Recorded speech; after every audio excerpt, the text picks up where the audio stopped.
I would say it has to happen, for me, it has to happen in the home. It has to happen through when people come to see us, they may drop in for, a visit. Like people who live with us locally, they come in for visits and we see them, but we see them in their lives on the regular. But then when people come and visit with us for discipleship from outside, they come and stay with us for extended periods of time.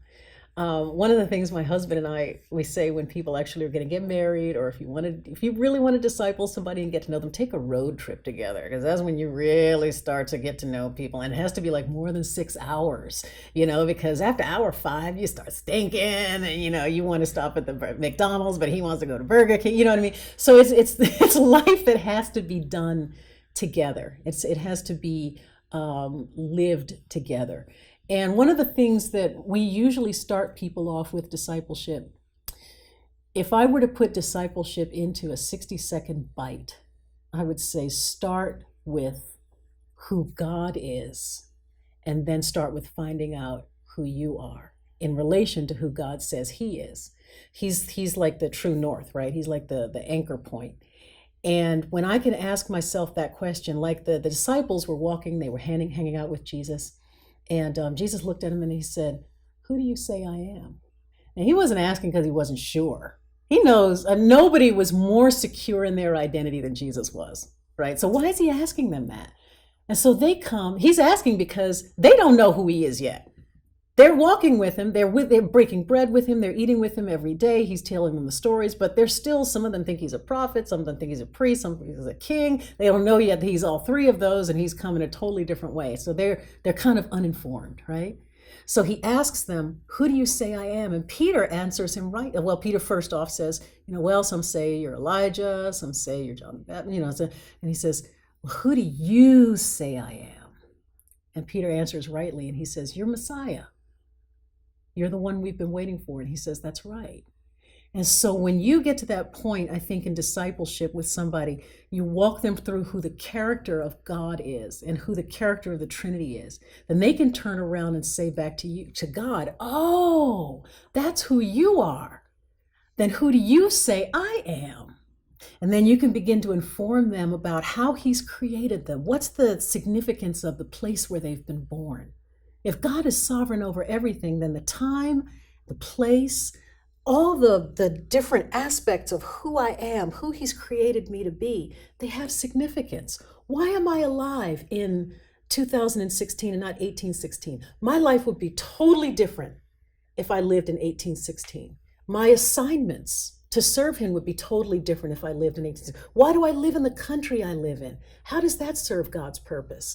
Why am I built in this package? Why does this package look so different from everybody else's? Why am I single? Why am I married? Why am I a woman? Why am I a man? And how do all of those things fit into what God is doing and what he's doing in redemptive history? So that's where you start. You start with asking God, "Who are you?" Filling in those blanks, understanding his character, and then turning around to him and then saying, "Oh, okay, now I know who you are. You made me. You can tell me who I am. Who do you say I am?" And that, for me, starts the discipleship process. That's more than 60 seconds. Sorry about that. I love it. No, don't It's a apologize. complicated question because it's, Apologize. Yeah. I mean, everybody does discipleship differently, but that's sort of how I think in a culture where identity is such a huge issue, where the culture says you can create your own identity, and that's the accepted norm. It's actually very countercultural to ask somebody from a transcendent reference point who, if you truly believe he created you, to ask him, "Then who did you make me to be?" And that's revolutionary. That's radical.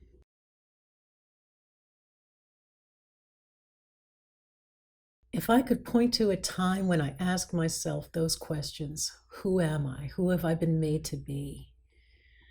I think that how I ask those questions came about by the inadequacies I felt in those areas. Like 3 things that God gives us in the garden that are part, not completely, they're not everything of the image of God, but part of who he made us to be are 3 things he gave us in the garden. It's dignity, identity, and significance. Dignity, we knew who we were in relation. We knew we were different from all the other animals because he gave, from all the animals rather, because he gave us his image. So there's something different about us. Identity, we know we're not God because we were walking with him in the garden. We know we're not him. We're not the same kind of being as him. We're not the same kind of being as the angels. We're not the same kind of being as all the other animals. Man knew who he was in relation to the woman. Woman knew who she was in relation to the man, and both of them in relation to God. And then our significance, we had work in the garden. All three of those things got messed up at the fall. And so I think that my understanding of discipleship has come through figuring out how to get back to what God originally intended on the one hand, but also how to understand where he's taking us to be in glory when all those things, dignity, identity, and significance, are actually fulfilled in him.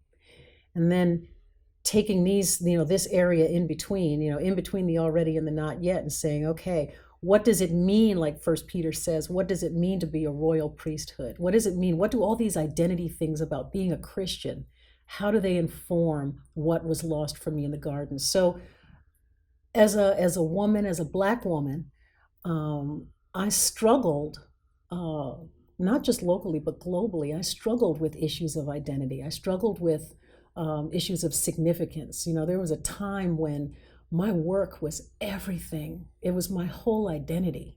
God had to deliver me from that. He's still delivering me from that. I can still get caught up in, workaholism and, finding my identity there. So that's a garden I have to constantly tend.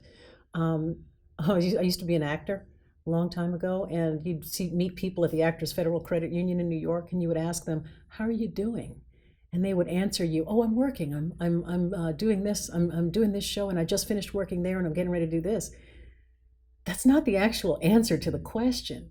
But isn't it interesting that you answer that question with, "I am significant. I mean something because I'm working." No, I mean something because God says I mean something. God says my work means something. So for me, it's still an ongoing process of reorienting myself to understanding that he's the one who gives me my worth, my dignity, my identity, and my significance. Anytime I take any temporal thing and try and fill that in and put it over what he says or over how he's framed it, then I got an idol problem. I got to take that thing down. If I don't take it down, he's going to take it down. It's not going to be ugly. So it's going to be ugly if he does it. So I got to take it down. I've got to get it down. So for me, the discipleship process is surrounding myself with people who keep me accountable to keeping those things, keeping those idols off that throne and keeping him where he's supposed to be.